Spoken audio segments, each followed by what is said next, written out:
ఈరోజు మనమొక అత్యంత ఆసక్తికరమైన విశ్లేషణ చూడబోతున్నాం. కేరళలోని అనంత పద్మనాభస్వామి ఆలయం గురించి మీరంతా వినే ఉంటారు. కానీ ఈ గుడికి సంబంధించిన కొన్ని ఆశ్చర్యకరమైన వాస్తవాలు, సైన్స్కు కూడా అంతుచిక్కని అద్భుతాలు ఈరోజు మనం లోతుగా తెలుసుకుందాం. అసలు ఈ టాపిక్లోకి వెళ్లే ముందు అందరి మదిలో మెదిలే ఒక పెద్ద ప్రశ్నతో మొదలుపెడదాం. ప్రపంచంలోనే అత్యంత ధనికాలయంగా పేరున్న ఈ గుడిలో ఆ 7వ తలుపును ఇప్పటికీ ఎందుకు ఎవరూ తెరవలేకపోయారు?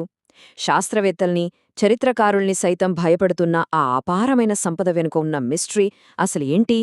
ఈ విశ్లేషణలో మనం ప్రధానంగా 5 విషయాలు కవర్ చేయబోతున్నాం. అవేంటంటే, ప్రపంచంలోనే అత్యంత ధనిక ఆలయం, దీని దైవిక మూలాలు, రాజభక్తి, అక్కడి వాస్తుశిల్పం, కఠిన నియమాలు, అలాగే అసలు ఎవరూ తెరవని ఆ 7వ తలుపు, ఫైనల్గా చుట్టుపక్కల గుళ్ళో ఉన్న కొన్ని ఆశ్చర్యకరమైన రహస్యాలు.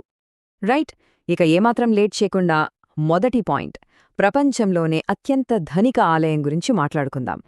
ఇక్కడ మనం అర్థం చేసుకోవాల్సిన ఒక క్రేజీ ఫ్యాక్ట్ ఏంటంటే, ఇది కేవలం ఏదో ఒక ప్రసిద్ధ పుణ్యక్షేత్రం మాత్రమే కాదు. అక్షరాల లక్షల కోట్ల విలువైన వజ్రాలు, బంగారం, వెండి విగ్రహాలతో నిండి ఉన్న ప్రపంచపు అత్యంత ధనిక ఆలయం. అసలు ఈ సంపద ఖచ్చితంగా ఎంత ఉంటుందనేది లెక్కగట్టడం ఎవ్వరి వల్ల కాదు. అదొక అసాధ్యమైన విషయం. ఇక రెండవ విభాగం, ఈ గుడి దైవిక మూలాలు, అలాగే దీన్ని నిర్మించిన రాజుల భక్తి.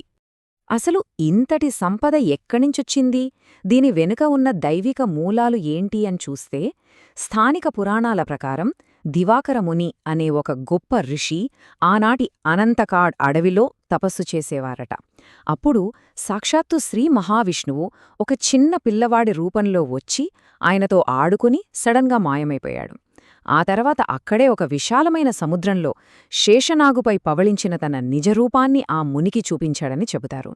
నేను ఇక్కడే పద్మనాభస్వామి రూపంలో శాశ్వతంగా ఉంటానని విష్ణువు మాట ఇవ్వడంతో ఆ ఋషి, అలాగే ఆ తర్వాత వచ్చిన రాజులు కలిసి ఈ అద్భుతమైన ఆలయాన్ని నిర్మించారు. ఇప్పుడు కాస్త చరిత్రలోకి వెళదాం. ఈ టైంలైన్లో 1750వ సంవత్సరం చాలా కీలకం. అప్పట్లో కోలాచల్ యుద్ధంలో డచ్ వారిని, అలాగే పోర్చుగీసు నావికాదళాలను రాజు మార్తాండవర్మ ఓడించారు. వాళ్ళ సంపదన కూడా స్వాధీనం చేసుకున్నారు. కాని ఆ తర్వాతే అసలు ట్విస్ట్. తన ఆస్తినంతా, తన సమస్త రాజ్యాన్ని ఆ దేవుడికే అంకితం చేసేశారు. తనను తాను కేవలం పద్మనాభస్వామికి ఒక సేవకుడుగా మాత్రమే ప్రకటించుకున్నారు. ఆ తర్వాత వచ్చిన చివరి పాలకుడైన చిత్ర తిరునాల్ బలరామవర్మ వరకు ప్రతి ఒక్కరూ ఇదే సంప్రదాయాన్ని కంటిన్యూ చేస్తూ వచ్చారు. మూడవ విభాగం, టెంపుల్ ఆర్కిటెక్చర్, అంటే వాస్తుశిల్పం మరియు అక్కడి కఠినమైన నియమాలు. ఇక్కడ మీకు కనిపిస్తున్న ఈ 80 అనే నంబర్ మామూలు నంబర్ కాదండి. ఇది ఈ ఆలయంలోని ధ్వజస్తంభం ఎత్తును అడుగుల్లో సూచిస్తోంది. పైగా ఈ 80 అడుగుల భారీ స్తంభం పూర్తిగా బంగారం, అలాగే రాగి రేకులతో కప్పబడి ఉంటుంది. జస్ట్ ఇమాజిన్ చేసుకోండి ఎంత అద్భుతంగా ఉంటుందో.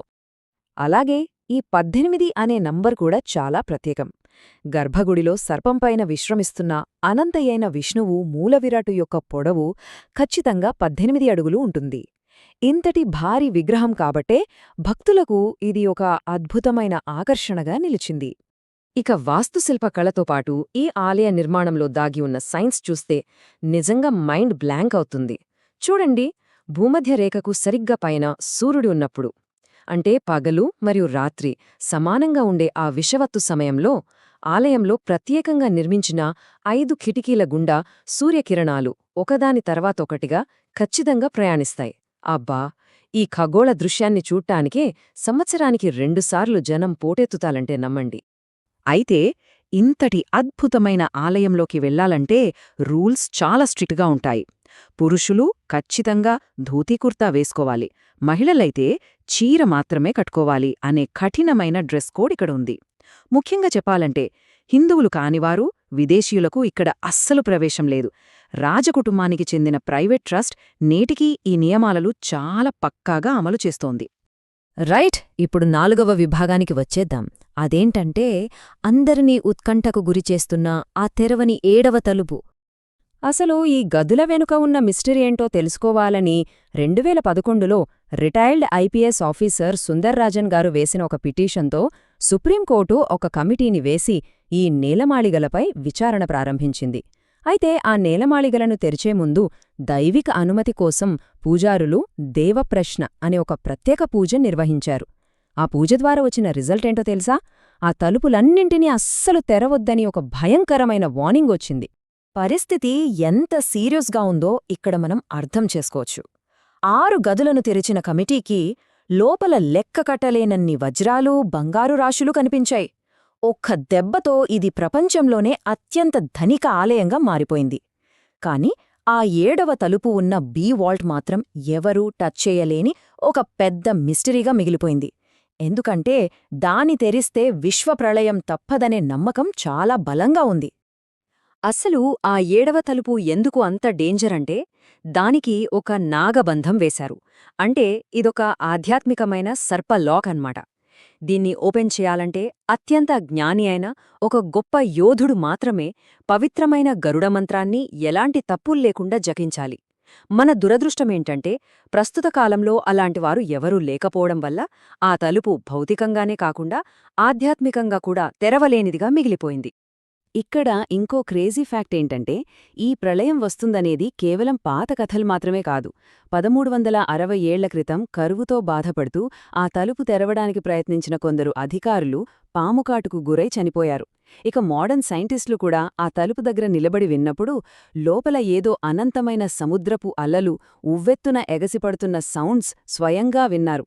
దాన్ని తెరిస్తే లోపల్నుంచి సముద్రం ఒక్కసారిగా బయటకు పొంగి ప్రళయం సృష్టిస్తుందేమో అని ఆధునిక పరిశోధకులు కూడా భయపడే స్థాయికి ఈ మిస్టరీ చేరుకుంది. ఏమో మరి. ఇక మన చివరి విభాగం, ఈ గుడి చుట్టుపక్కల ఉన్న ఇతర ఆలయాల రహస్యాలు. అవును, ఆశ్చర్యాలు ఈ ఒక్క గుడికే పరిమితం కాలేదు.